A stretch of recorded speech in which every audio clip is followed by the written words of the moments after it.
The urbanization process that the humanity is living at the moment is something that took 3,000 years to occur, and over the past 5 decades it has been accelerating.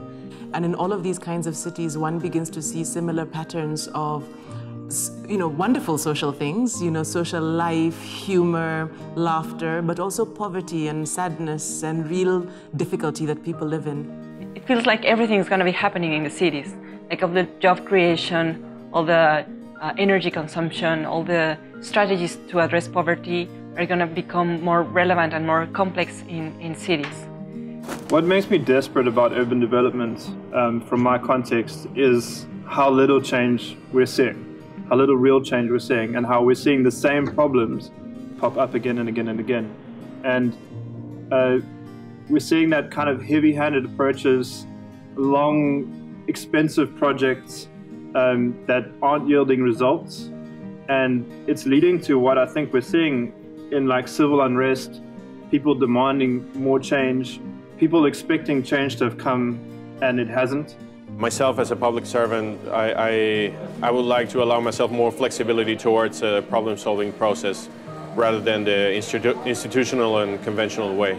Getting together with different people from around the world is a great opportunity to share ideas and to share experiences.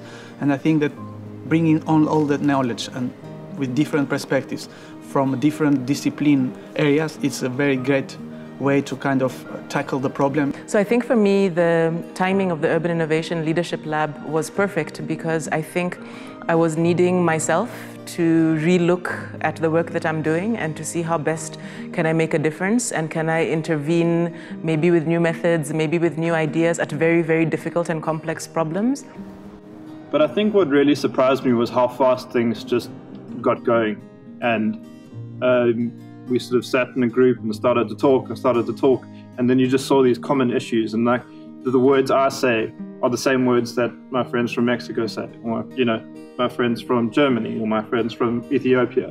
The team was very young. This I didn't expect, perhaps. A lot of leadership stuff tends to have all of these old and grey people, trying to train you. And the approach was not training, which I think is really nice because for people also who are more advanced in their profession, sometimes people don't want to sit and be lectured all day. It's not a great way to train people. So the learning by doing I didn't expect and I found quite exciting. I think it was a great model that I hadn't experienced before. Going very quickly for answers and solutions, even if they are not perfect, and share them. And this model helped us to very quickly see if something was working. Design thinking seems to be more iterative. It means you fail early and fail fast, but with the user, you co-create, which speaks to that thing of not trying to think you can understand someone else's context, but really just trying to listen to them and trying to meet a need. Learning these tools of design thinking really help us to take some ideas of how these things can be addressed back at home. And some of them are big things, like the overall methodology we're using, I think is quite interesting. And others are just small things, small tactics, small ways of thinking about things, ways of stating things that I'm finding useful. But there was also these very personal insights and tools to grow as a leader. If you take that global approach back to your own city and you try to start really listening to people and really understanding need and trying to get a solution going fast, I think that whether you're following some direct methodology or not, that's going to lead to some change. So I think I've got the right vibes and the right energy from the lab.